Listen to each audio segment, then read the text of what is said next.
시편 119편 71절 고난당한 것이 내게 유익이라 이로 말미암아 내가 주의 율례들을 배우게 되었나이다. 아멘. 지난주에 고난을 통해서 온전케 되는 고난 중에 하나님의 뜻이 있다는 말씀에 대해서 같이 묵상을 했고 말씀을 나눴습니다.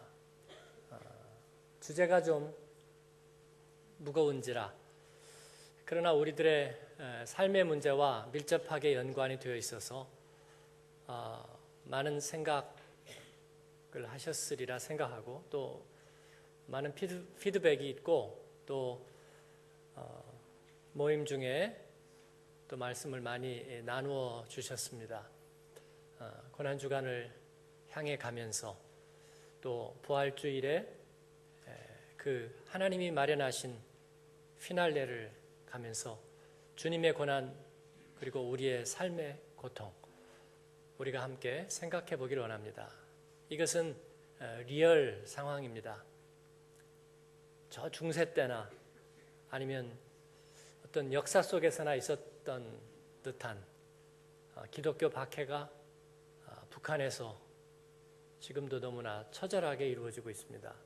성경을 가지고 있다, 지하교회에 참여했다, 그런 이유로 살해를 당하고 고문을 당하는 일들이 저는 전에 좀 반신반의했었어요. 어떻게 이런 일이? 이제 북한에도 인터넷이 물론 차단되어 있지만 모든 통신수단들이 오픈되어 있고 그리고 이 계몽의 시대에 어떻게 이런 일이 분명히 눈물과 고통과 아픔과 시련은 우리들에게 여전히 리얼한 상황입니다. 그 가운데 하나님의 뜻은 어디 있는가? 이 질문을 지난주에 함께 나눴는데 덜어는 좀 혼란스럽고 정리가 안 되셨을 수도 있다 하는 생각이 들어서 제가 신학교를 다닐 때 설교학을 배우면서 그 설교학 원론에 하지 말라는 게 있어요. 그 지난주 설교를 요약하지 마라 그랬는데 제가 오늘 정면으로 반기를 들고 지난주 설교를 한번 요약하겠습니다. PPT로 하면 좀 잘 보이게 어둡게 여기 그렇죠. 여러분 잘 따라가시면 돼요. 제가 읽으면서 설명을 드릴 거예요. 여기 괜찮아요. 어둡지 않습니다. 지난주 그 말씀에 모든 고통에는 하나님의 뜻이 있다는 말은 모든 고난에 하나님이 어떤 식으로든지 거기에 개입되어 있다. 그래서 하나님의 책임이 어떻게든지 있다. 그런 뜻은 아닙니다. 우리가 길 가다가 머리를 쪄도 우리 그리스도인은 감사합니다. 즉 고난 중에 감사하다고 우리가 말하는 것도 결국 어떻게 되든지 하나님이 결국은 잘 해주실 것이기 때문에 잘 해주셔야 하기 때문에 감사하다고 말하는 것은 아닙니다. 만일 하나님이 모든 고난에 개입이 되어 있다면 그가 뭔가 초동 단계에서부터 어떻게든지 하나님의 의중이 개입되어 있다면 우리는 결국 어떤 고난이든지 좋은 것이라고 받아야 될 겁니다. 기뻐해야 될 겁니다. 왜요? 결국 잘 될 것이기 때문에. 만약에 안 되면 그거 당연히 하나님 책임이니까 우리가 마음이 한결 가벼워지지 않겠어요? 예를 들어서 학생들이 선생님이 시험을 보는데 공부할 게 많아요. 공부해야 되는데 선생님이 오더니 야 공부하지 마. 이번 시험 성적이 안 늘 거야. 와! 그래가지고 집단으로 거의 빵점 맞았어요. 그런데 알고 보니까 성적에 들어간대요. 그래도 아이들은 크게 불행해하지 않습니다. 학부모들이 몸이 닳지 선생님이 그랬는데 아예 알아서 해줄 거야 선생님이. 자기가 어떻게 하겠지. 우리는 하라는 대로 했을 뿐인데 마치 그런 거와 같습니다. 고난은 좋은 것이다. 하나님이 결국은 모든 것을 잘해줄 거다. 그래야 된다. 그런데 현실은 어떻습니까? 무조건 잘 되는 것 같지 않습니다. 그래서 많은 그리스도인들이 어려운 일 중에도 하나님의 뜻이 있을 거야 라고 말은 하지만 결과적으로는 하나님을 원망하는 습관에 매여 있습니다. 하나님이 어떻게 나에게 그래? 왜 이런 일이 일어나? 그리고 도대체 뭐지? 그런 원망의 습관을 갖게 됩니다. 왜 그럴까요? 그 다음 넘겨주세요. 우리가 알아야 될 것은 하나님의 선하심은 고통을 만들어내지 않는다는 것입니다. 고통과 시련은 창조 질서에 포함된 것, 하나님이 이 세상을 그렇게 만드셨기 때문에 그 가운데 포함되어 있는 고통이나 시련을 제외한다면 거의 전부가 하나님의 선하심으로부터 멀어진 인간의 죄와 그 환경이 초래한 것입니다. 그 역사가 초래한 것입니다. 우리는 거기에서 자유하지 못합니다. 그렇다면 우리는 하나님의 선하신 은혜와 인간의 죄가 무엇인지를 구별해야 합니다. 그러면 하나님이 죄를 짓지 않게 만들어 버리시면 될 거 아니냐고요. 하나님의 선하신 뜻이 있는데 왜 죄가 개입하도록 내버려 두느냐고요. 예, 하나님은 우리에게 자유의지를 주셨고 우리에게 가장 자발적인 선택을 하게 하셨습니다. 그래야 하나님은 사랑이실 수 있었습니다. 그리고 죄를 선택한 인간을 하나님은 강제하실 수 없었습니다. 하나님보다 비교할 수 없이 미천하고 못난 우리도 사랑하는 아이가 있으면 분명히 잘못된 일을 하는데 매번 나무래지 않는 것을 봅니다. 옆에 사람이 보면 속이 터져 죽겠어요. 저기를 금방 내려오겠는데 또 올라갑니다. 그런데 그 어머니가 가만 보고 있습니다. 왜 그럴까요? 남의 자식 같으면 당장 끄집어 내려가지고 종아리에 피가 나게 회초리를 하고 싶죠. 그러나 사랑하기 때문에 그렇게 할 수 없습니다. 하나님은 우리를 그렇게 사랑하셨습니다. 그 하나님은 불의하지 않습니다. 넘겨주세요.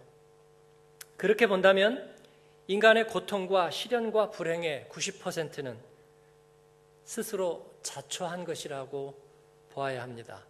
나머지 10%는 우리가 이해할 수 없는, 우리가 감히 짐작할 수 없는 미궁 속의 불행이라고 해두죠. 넘어갑니다. 그렇다면 우리는 그러면 고통에는 하나님 책임 없네. 고난이 닥쳐오면 우리는 운명이려니 생각해야 되네. 아니면 죄와 벌, 그 죄의식 속에 그냥 빠져 사는 수밖에 없는 거네. 그렇습니까? 맞습니다. 현실은 거기까지 맞습니다. 그러나 복음은 이제 여기부터 시작됩니다. 고통의 뜻이 있다는 말은 여기부터 시작됩니다. 하나님은 그럼에도 불구하고 죄와 벌의 고통 가운데 스스로 내어 버려진 인간을 사랑하기로 결정하셨습니다. 이것이 하나님의 사랑의 스캔들입니다. 어떻게?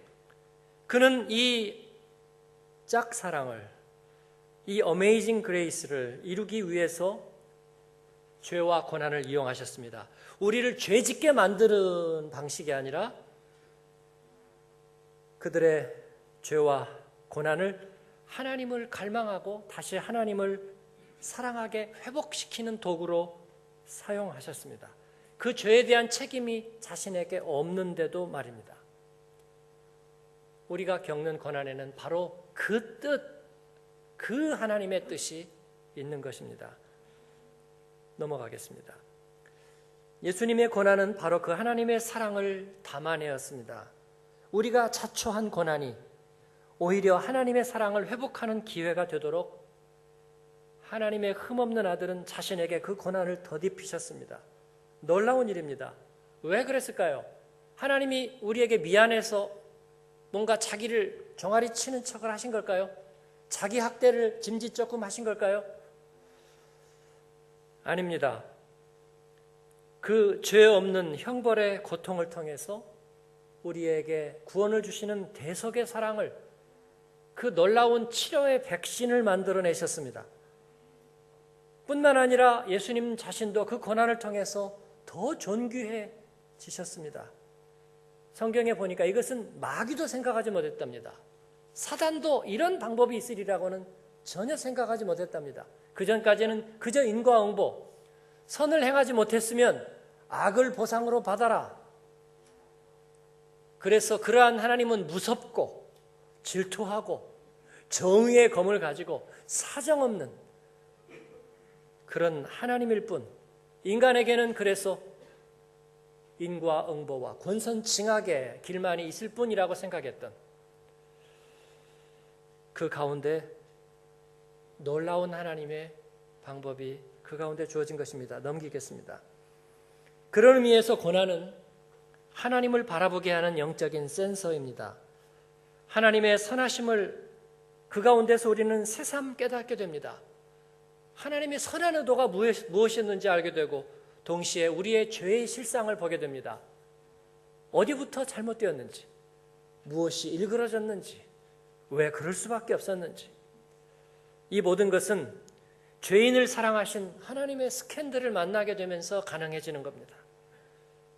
그의 십자가가, 그 무흠한, 그 무죄한 이의 십자가가 우리의 삶의 죄와 고난의 의미를 밝혀주는 것입니다.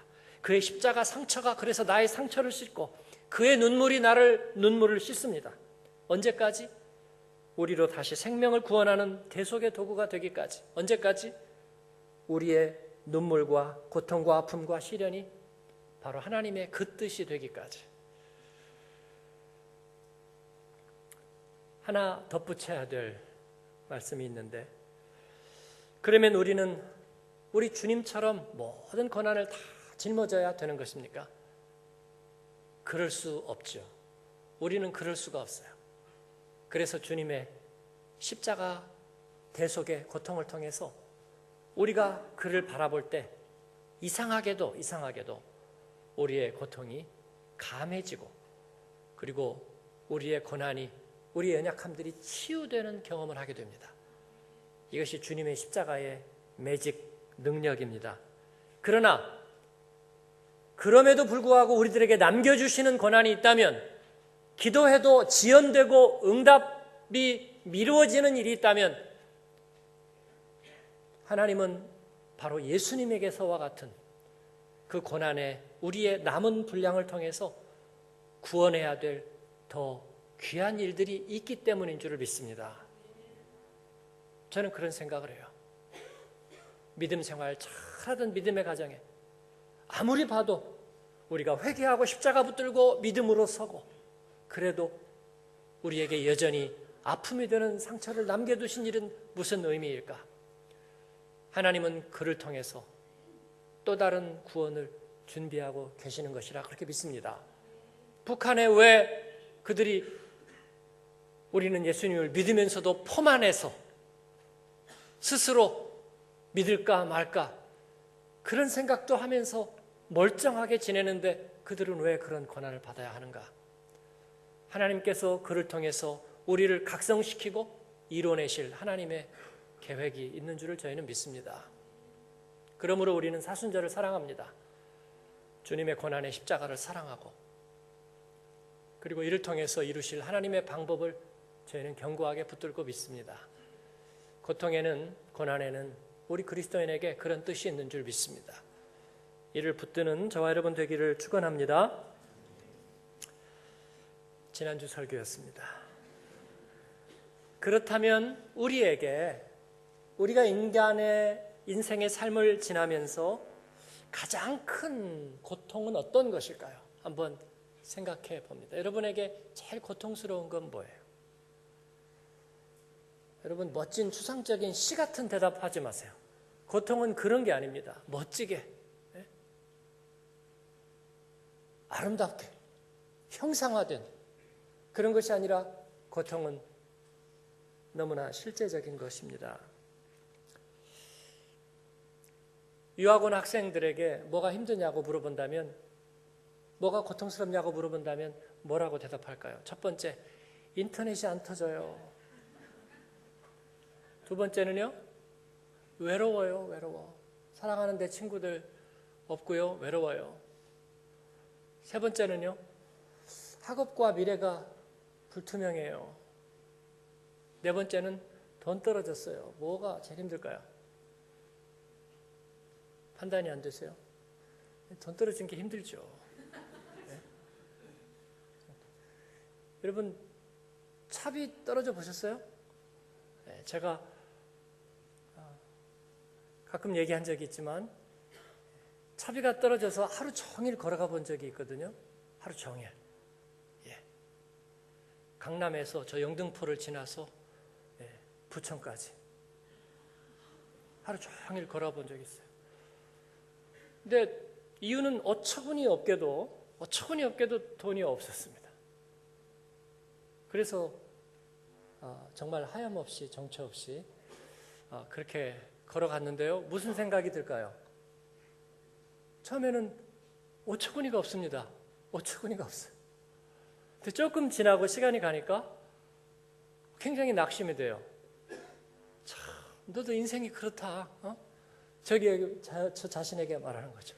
아니, 어쩌다가 그렇게 계획을 못 세우고 어쩌다가 이렇게 돼서 너 왜 그러니? 그런 생각이 드는 거죠. 조금 시간이 지나고 또 한참 걸어가다가 보니까 이제 배도 고프잖아요. 힘도 들고. 그러니까 이제 절망이 되는 거죠. 에이. 그리고 또 조금 지나니까 무슨 생각이 들어요? 화가 나죠. 화가 나. 길 가던 깡통도 발로 쾅 차버리고 그런데 또 조금 지나고 가다가 이제 한참 내 발이 마비가 될 때쯤 되니까 오히려 차분해져요. 생각보다 나쁘잖아요, 여러분. 하루쯤 걸어보세요. 생각보다 나쁘잖아요. 생각보다 나쁘지 않네? 그랬습니다. 그 사이에 말이 마치 물이 내려오면 이 안반과 지층들을 쭉 통과하면서 마지막에는 생수가 되는 것처럼 말이죠. 거기에서 온갖 내 안에 있던 감정의 찌꺼기들을 투과해 가면서 가는데 차비 없어서 종일 걷게 된 게 그렇게 나쁘지 않았던 기억으로 남아 있습니다. 경제적인 어려움, 궁핍은 불편하고 구차합니다. 그러나 그거 전부 아니에요. 우리는 그것 때문에 그렇게 고통스러워하지만은 않습니다. 오히려 회복과 자기를 돌아보는 기회, 또 성장에 대한 동기부여가 될 수도 있어요. 경제적으로 어려운 분들 계세요? 그런 역전의 기회로 삼으시기를 축원합니다. 아멘 안 하는 거 보니까 다 어렵지 않네. 죄송합니다. 그러면 뭐가 어려울 걸까요? 몸이 아픈 거. 이가 안 좋아서 치과에 갔는데 보더니 이거 손대려면 이거 아예 이게 다 해야 되는데 그냥 사세요. 3, 40년 그냥 버티겠네요.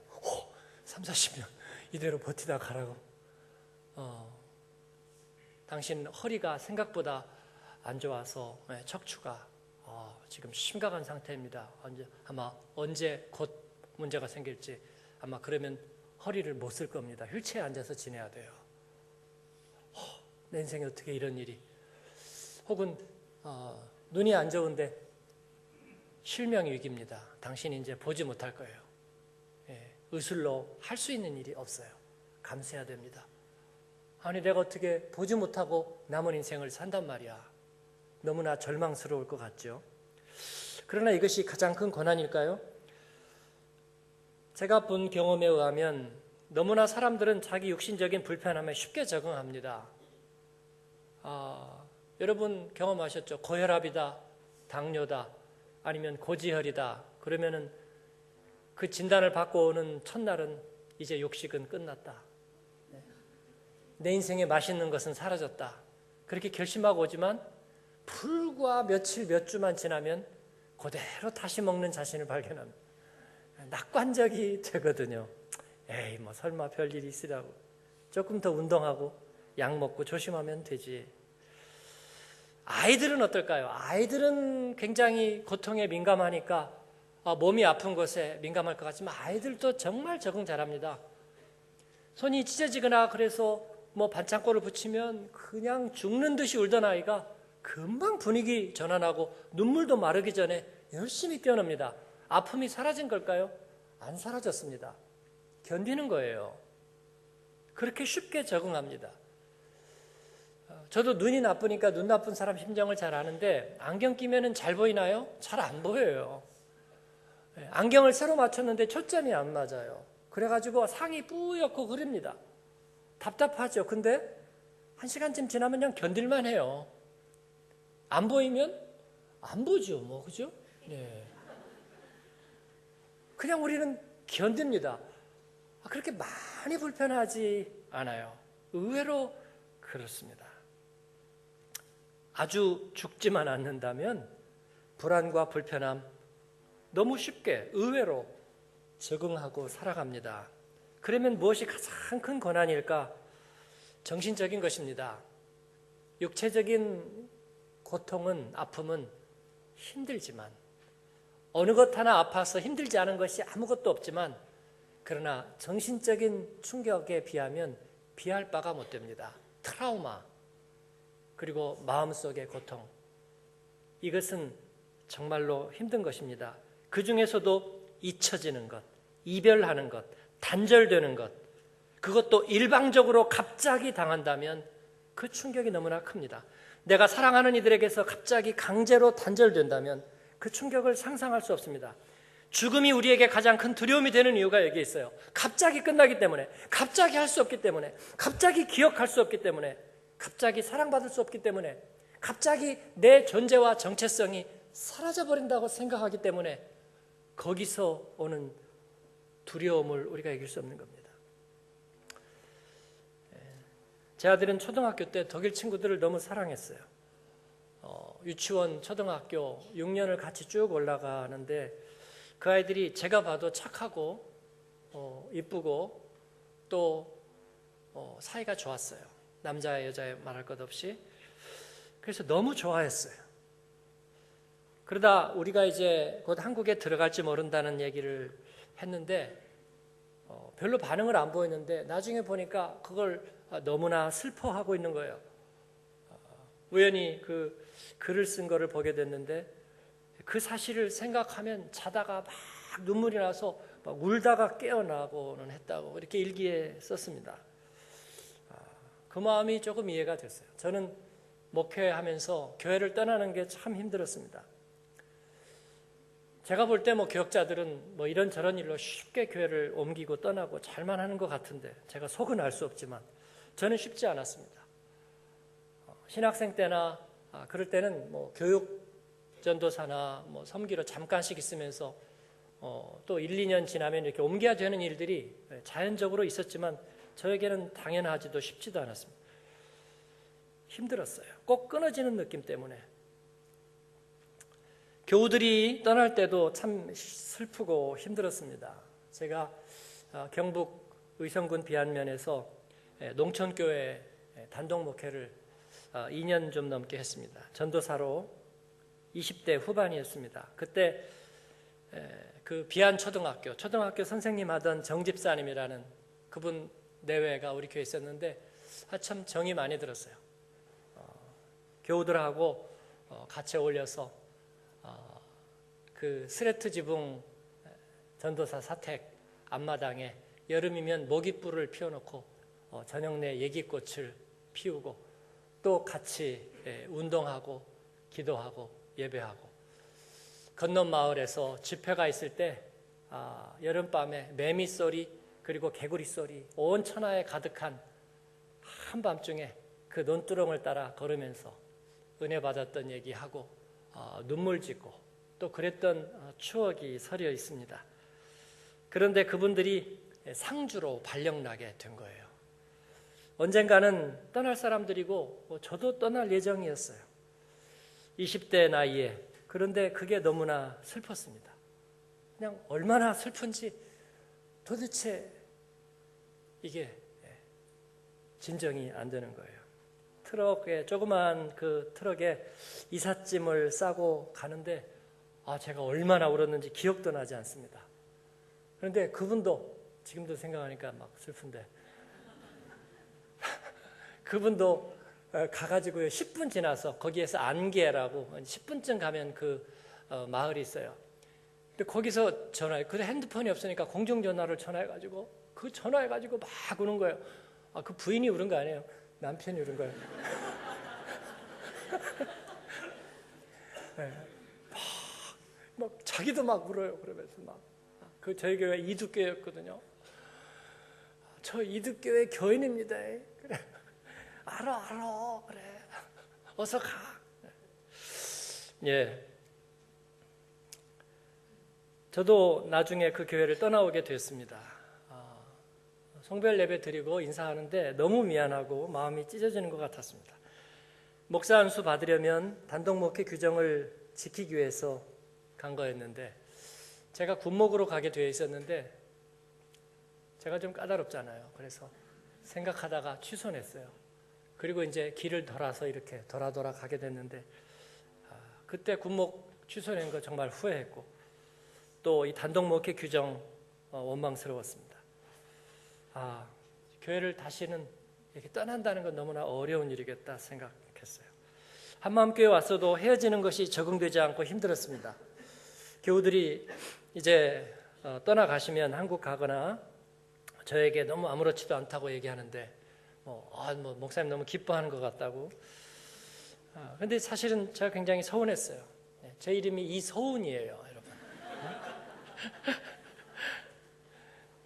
제가 처음에 한마음교회 왔는데 그때 오버우젤에 골드 아커백의 교회가 우리 빌렸을 때에 그때 그 계시던 가정도 있었어요. 우리 교회가 이제 새벽 기도를 안 하고 있었고 제가 와서 바로 새벽 기도를 시작했어요. 그리고 주일에 그 광고를 했는데 예배 끝나고 이렇게 내려가니까 그 골드 아커백 교회 앞에 버스 정류장에 그 집사님이 이렇게 버스 시간표를 보고 있는 거예요. 그래서 제가 집사님 뭐 하세요? 그랬더니 새벽 기도 이제 시작하잖아요. 그러니까 제가 여기 골드 아커백 오는 버스 시간표를 보고 있다고. 그래서 어디 사세요? 그래서 어디라고 그래서 제가 그러면 모시고 올까? 목사님 그러시는 거 아니에요? 그런 건 제가 알아서 오죠. 그런데 그분들이 참 네 분이 신실했어요.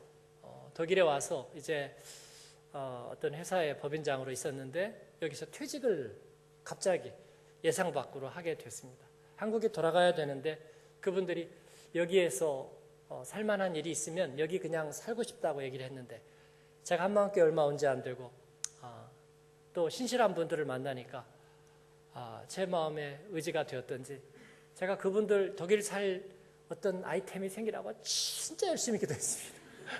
진짜 열심히 기도했어요. 어지간하면 붙잡으려고. 예. 결국은 한국에 들어가셨어요. 가실 수밖에 없었습니다. 지금은 제가 그렇게 슬퍼하지 않습니다. 교인들이 많아져서 아니면 제가 경험이 쌓여서 타성에 젖어서 그런 것은 아닙니다. 헤어진다는 것 그리고 관계가 끊어진다는 것은 참 아픈 것입니다. 자책되는 일이에요. 그러나 지금 그렇게 슬퍼하지 않는 것은 헤어지는 것이 아니라 지경이 넓어지는 것이라고 하나님께서 그렇게 관점을 바꿔주셨기 때문입니다. 기도하면서 그런 생각을 하게 하셨어요. 하나님의 사람을 세워서 주님께 돌려드리는 거라고. 기도하면서 제가 어느 순간에 나도 모르게 그렇게 기도하게 됐어요. 하나님의 사람들을 맡겨주시면. 왜냐하면 이게 무슨 시장은 아니잖아요. 저희 교회에 경쟁해서 사람들을 끌어모아서 누군가가 거기에서 이익을 챙기고 자기 명예를 그런 거는 아니잖아요, 여러분. 하나님 나라를 위해서 하나님의 사람을 세워서 다시 하나님께 돌려드리는 거라고. 그리고 모이는 교회, 흩어지는 교회, 우리 디아스포라 사명이 그런 거라고. 그러니까 제가 섭섭해하면 안 되죠. 제 이름이 이서훈이라도. 그러고 보니까 정말 그랬습니다. 그때부터는 제가 그렇게 섭섭하지 않게 되었어요. 기쁨으로 축복할 수 있게 되었습니다. 실제로 지경이 넓어지는 경험들을 했어요. 성도들이 독일에 남을까 또 어디로 갈까 얘기할 때 제가 기도하면서 정말 그분에게 좋은 하나님이 기뻐하실 길을 추천하게 됐어요. 제자 훈련도 받고 너무 사역도 잘하고 독일에 실제로 남아있을 이유도 있는 분도 계셨는데 저에게 기도 부탁을 해서 기도하다가 생각해 보니까 그분의 자녀나 앞으로의 삶 속에서 한국에서 쓰임받을 일들이 있을 것 같아요. 저는 그런 것 같은데요. 그렇게 그냥 결정하시면 좋겠습니다. 제가 그렇게 얘기할 수 있었습니다. 제가 얼마나 자랑스럽습니까? 그죠? 저 자신은 교회를 떠나기가 참 어려울 것 같기는 합니다. 제 의지로는 이제는 그런 일은 더 못할 것 같습니다. 그만하면 그만했지. 상상하기가 어렵고 또 다른 여러 가지를 생각하는 것이 너무나 힘이 듭니다. 우리가 무슨 얘기하다 여기까지 왔죠? 가장 힘든 일, 가장 고통스러운 일, 끊어지는 것. 그 중에서 가장 아픈 끊어지는 건 뭘까요? 바로 우리가 주님에게서 끊어지는 일입니다. 바울 사도가 로마서 9장 3절에서 자기 동족들에게 복음을 전하기 위해서라면 그리스도에게서 끊어질지라도 원하는 바로라 그런 얘기를 했어요. 저는 그 말이 오랫동안 이해가 안 됐습니다. 과장법이겠지? 그래도 그렇지 왜 그런 과장을 할까? 그 앞장 8장에서는 어느 누구도 어느 무엇도 그리고 심지어 천사들까지도 그리스도에게서 우리를 끊을 수 없다. 그 사랑에서 끊을 수 없다 말해놓고 왜 저렇게 말할까 생각했습니다. 어느 날 말씀을 준비하면서 졸음이 오고 피곤해졌어요.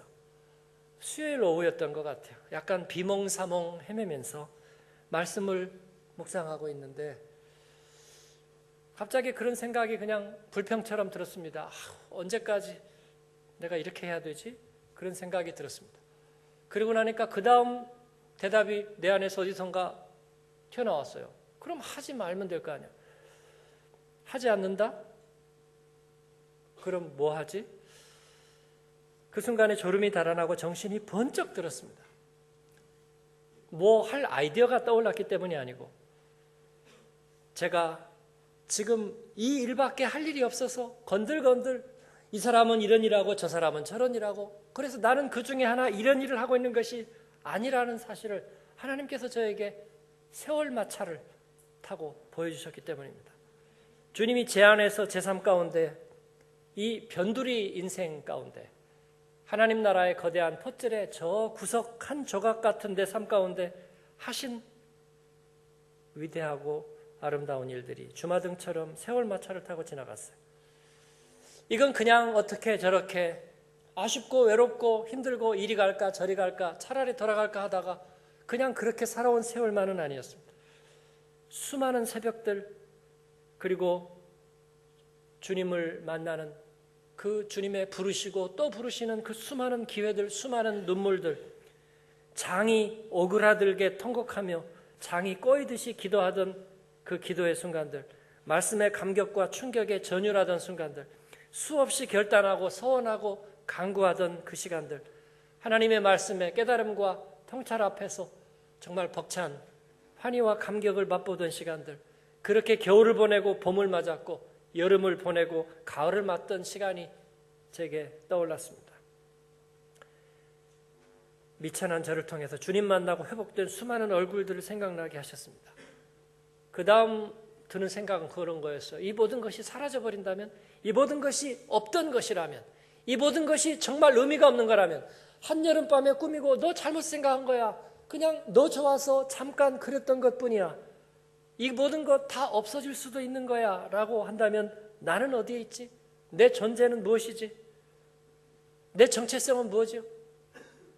이것저것 쓸데없는 감정들만 들끓는 불필요한 감정덩어리?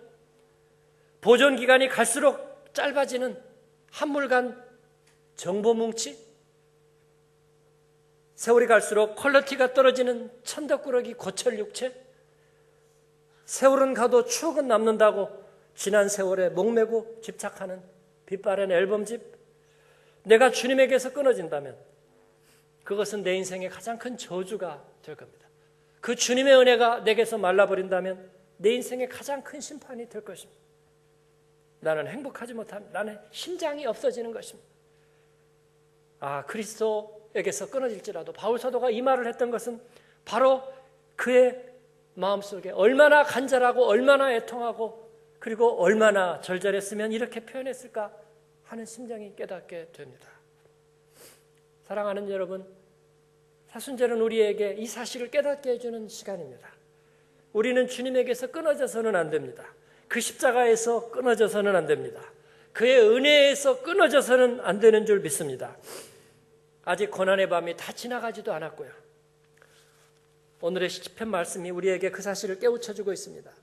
우리가 겪는 고난은 우리가 하나님에게서, 그리스도에게서, 그 십자가에서 끊어져서는 안 된다는 사실을 우리에게 얘기해주고 있기 때문에, 아직 주님만이 용서하실 수 있는 죄가 우리에게 있기 때문에, 아직 주님만이 채우실 수 있는 공허가 우리의 삶 가운데 있기 때문에, 아직 주님만이 대답하실 수 있는 질문이 이 세상 가운데 있기 때문에, 아직 그 십자가에 주님만이 해결하실 수 있는 문제가 있기 때문에, 아직 그 주님만이 이기실 수 있는 승리가 있기 때문에 우리는 주님에게서 멀어져서는 안 되는 줄 믿습니다. 그 주의 은혜가 아니면 설 수가 없습니다. 지난 금요일 제자반하고 돌아갔어요. 그 지난주 제자반하고서는 차 사고가 났고요. 일주일을 기념하는 시간에 무사히 집으로 돌아갔습니다. 여전히 좀 피곤했고요. 그 가운데 섰는데 그 마음이 이 마음에 이렇게 밀려왔어요. 거실에 혼자 그냥 옷도 안 벗고 서가지고 은혜 아니면 그 찬양이 생각나서 한 30번쯤 부른 것 같습니다. 위에서 제 아내나 아들에게 피드백이 없었어요. 감사하고 깊은 잠을 자고 있는 게 분명한데 들었을지도 모르겠습니다. 은혜 아니면 서지 못하네. 한 30번 불렀습니다. 주님의 은혜가 아니면 아직 설 수 없습니다. 저의 인생도 아마도 여러분의 인생도 그렇게 안전하지 못합니다. 그렇게 성숙하지 못했습니다. 혼자 설 수 없습니다. 때로 이 사실을 깨닫게 하려고 우리에게 고통 중에 십자가 바라보게 하시는 하나님의 은혜가 귀합니다. 사랑하는 여러분, 주님에게서 끊어지지 않으시는 여러분이 되기를, 주님만이 주시는 그 대답 위에 견고하게 서시기를 주님의 이름으로 축복합니다. 기도하겠습니다.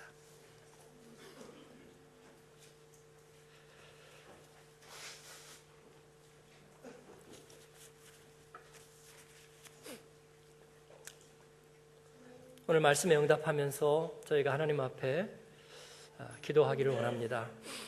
주님의 은혜에서 돌아서지 않겠습니다. 하나님, 내 인생의 결핍, 장애, 그리고 시련과 아픔에는 하나님 그 십자가에 주님의 사랑이 스며 있는 줄을 저희가 알았습니다. 하나님, 그 사랑 안에 우리도 주님과 같이 그렇게 쓰임받게 하여 주시고, 우리 주님처럼 넉넉하게 이기게 하시고, 우리 주님처럼 그 가운데 존귀하게 되는 은혜와 간증이 있게 하여 주옵소서. 어떤 일이 있어도 그리스도에게 끊어지지 않는 삶을 살기를 원합니다. 나와 내 집은 주님을 섬기겠습니다. 우리 주님 앞에 그렇게 응답하면서 기도하십시다. 같이 주여 한번 부르고 기도하겠습니다. 주여, 우리 하나님 감사합니다. 주님, 오늘도 저희를 향하여 말씀하시며 아버지 하나님, 예수님의 그 십자가 고난, 그 하나님의 사랑의 스캔들, 그 가운데 우리의 삶의 의미가 있음을 보게 하시니 감사합니다. 주님에게서 끊겨지기를 하나님 원치 않습니다. 주님의 은혜를 떠날 수 없습니다. 주님의 사랑 밖에 설 수가 없습니다. 하나님, 그 상처가 오늘 우리의 상처를 씻고 그 주님의 눈물이 우리의 눈물을 씻습니다. 하나님 아버지, 그렇게 쓰임받게 하여 주시니 감사합니다. 그 은혜 가운데 살게 하여 주옵소서. 예수님 이름으로 기도합니다. 아멘.